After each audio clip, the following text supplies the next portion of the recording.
Pagkagaling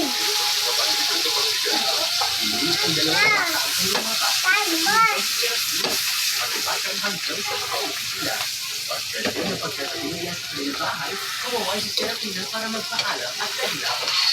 Talagang masayang-masaya ang dalawang bangka na napauwi siya. Napakasaya ko at dito sa inyong dalawa.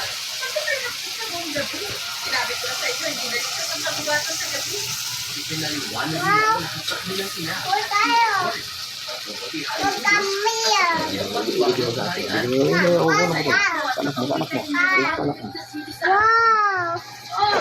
At yung mga lalaking kumandalinan mo. Tinatitinig sa inyo.